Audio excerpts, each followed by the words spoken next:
Erdhi në Tetov, jo si këngëtar, por si piktor. Këngëtari me një karrierë prej më shumë se 40 vitesh në skenën muzikore, Nikolnik Prelaj, i është përkushtuar më shumë seriozitet pikturës. Pas pjesëmarrjes së suksesshme në kolonitë artistike të organizuar nga Galeria e Arteve në Tetov, tash ai erdhi për të sjellë pikturat e tij personale në një ekspozitë në Tetov.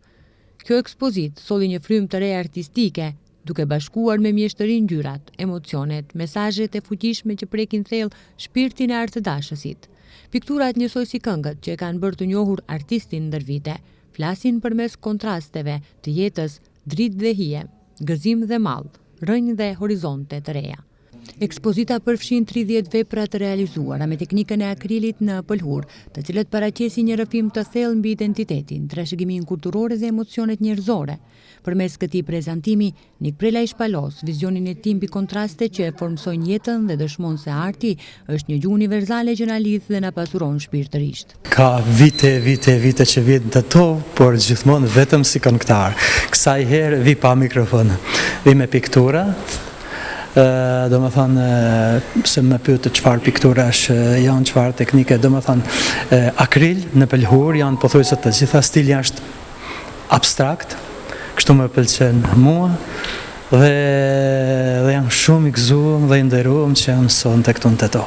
Motivet janë nga jeta ime, nga vendlindja ime, nga përjetimet e mia, do më thonë, janë të ndryshme. Drejtoresha e Galerisë Arteve në Tetov, Arbenita Meta, falenderoi artistin për bashkëpunimin dhe theksoi se ishte nder për institucionin të mirëpriste këtë ekspozitë të nivelit të lartë. Ajo nënvizoi se kjo ngjarje është pjesë e plan programit vjetor të galerisë dhe realizohet me mbështetjen financiare të Ministrisë së Kulturës dhe Turizmit të Republikës së Maqedonisë së Veriut. Pam të rrugës që të konkurrohet me projekt përmes Galerisë Arteve në Ministrinë e Kulturës dhe ja deshi fati që ky projekt të kalon dhe të financohet pa të mbështetet financiarisht nga Ministria e Kulturës. Sonte hapim ekspozitën Kontrast. Në galeri janë vendosur 30 vepra të Nikolnik Prelës, të cilat janë abstrakte konkretisht dhe ka disa që kanë motive nga e kaluara. Në mesin e të pranishmëve ishin zëvendës Ministria e Mbrojtjes zonja Elfete Ismaili, rektori i Universitetit të Tetovës zotri Jusuf Zejneli, deputetja Mimoza Musa, drejtori i ansamblit muzikor në Tetov Blerim Qamili, dekani i Fakultetit të Arteve Senat Abduli, nga sektori i biznesit si dhe emra të shquar të skenës muzikore si tenori Kastrio Tusha dhe këngëtari Mahmut Ferati. E ndjeve një knatësi jashtëzakonisht të madhe dhe drejtën me tonë na Nikollën e njohim më shumë si jashtëzakonisht si këngëtar i madh i këngës shqipe, por tash me ato vija të thyera, të lakuara, të bukura që i pash gjatë ekspozitës, e pash që Nikolla madhështinë dhe më të madhe e kishte edhe në pikturë.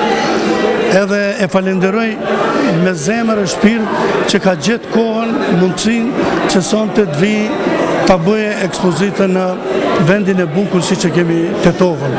Edhe po e shoh që mjaft të interesuar ka që ta vizitojnë këtë pikturë të jashtëzakonshme të Nikollës.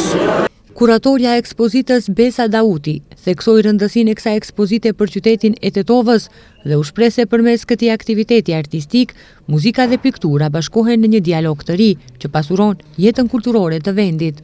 Autori Nik Prelaj përgjatë rrugëtimeve të tij lë gjurmët personale duke gjetur një ekuilibër ideal në praktikën artistike dhe me ekspozitën e tij prezanton fazën që ka arritur në zhvillimin e teknikave të preferuara të kompozimeve të dekonstruktuara dhe abstrakte. Ajri i freskët artistik, do të thoja edhe tuzian, autori i jep shkëlqimin e një dashurie, një gamë shprehëse për shumë njerëz.